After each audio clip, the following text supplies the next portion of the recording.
श्री हरिवंश पुराण। ओम नमो भगवते वासुदेवाय। आदि सृष्टि की उत्पत्ति महाभारत की कथा सुनना पुष्कर राज तीर्थ में स्नान करने से भी अधिक पुण्य देने वाला है। हरिवंश पुराण को सुनने का फल तो इससे भी कई गुना अधिक है। व्यास जी तथा श्री वाल्मीकि जी ने ऐसा कहा है। ब्रह्मा के भी आदि कहे जाने वाले नारायण भगवान वासुदेव तथा नारायण के ही अंश से उत्पन्न पुत्र सुखदेव वाले वेद हैं। वेद के भंडार व्यास जी का भी मैं स्मरण करता हूँ। ओम नमो नारायणम। नेमिशरण के कुलपति महामुनि सोनक जी ने भगवान विष्णु के श्री चरणों का स्मरण कर सर्व शास्त्रों में कुशल धर्मात्मा सुत जी के पुत्र से पूछा, हे सुत पुत्र, आपने महाभारत के अंतर्गत समस्त भारतवंशियों का रोचक इतिहास सुनाया। देवता, दानव, सूर्य, राक्षस, गंधर्व, यक्ष तथा सिद्धि आदि की यम उनके अद्भुत कर्म व पराक्रम की विचित्र कथाएं सुनाई।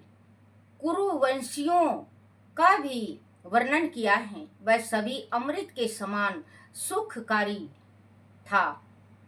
किंतु हे लोम हर्षक पुत्र, आपने विष्णु तथा अंधक वंश का वर्णन नहीं किया। अंत कृपा करके हमें इस विषय में भी बताइए। तथा तब सुत पुत्र जी ने कहा, हे मुनि श्रेष्ठ सोनक, आपका प्रश्न बड़ा ही सुंदर है। महाभारत कथा को पूर्णता देने वाला एवं मंगलकारी है। राजा जन्म जय के पूछे जाने पर धर्म व्यास जी के पुत्र वेशाम जी ने जिस प्रकार उनसे विष्णु वंश तथा अंधक आदि वंशों का वर्णन किया था, वही वर्णन मैं तुमको सुनाता हूँ। तुम ध्यान पूर्वक सुनो।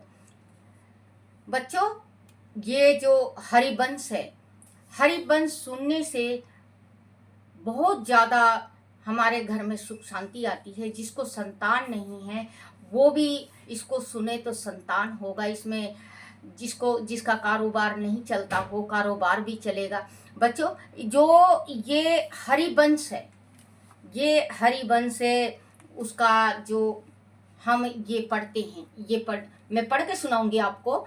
इसमें भगवान का हर एक चरित्र बताया गया है। तो आप इसको लाके एक अध्याय रोज पढ़ो या किसी से आप सुनो। मैं आपको एक अध्याय रोज मैं आपको पढ़ के सुनाऊंगी। जैसा टूटा फूटा शब्दों में मुझे आता है बच्चों, वैसा मैं आपको सुनाऊंगी। और आप कमेंट करके जरूर बताना कि आप इसको पढ़ते हो या आप सुन रहे हो। क्योंकि इसको पढ़ने से हमारे जो पितर हैं उनको मोक्ष मिलता है और हमारे घर में सुख शांति ज़्यादा रहता है। अगर कोई जैसे कि बच्चा ज़्यादा लड़ाका हो, या आपकी बहू लड़ाकी हो, या पत्नी लड़ाकी हो, या बेटी लड़ाकी हो, तो हरिवंश से एक लोटा जल लेके हरिवंश एक अध्याय रोज पढ़ के और उस जल को थोड़ा थोड़ा चरणामृत के जैसे सब ग्रहण करने से हमारे जो बुद्धि खराब भ्रष्ट हो जाती है वो ठीक हो जाएगा। जो लड़ाई करता है वो बिल्कुल शांत रहेगा और हमारे घर में सुख शांति रहेगी। राधे राधे बच्चों, राधे राधे।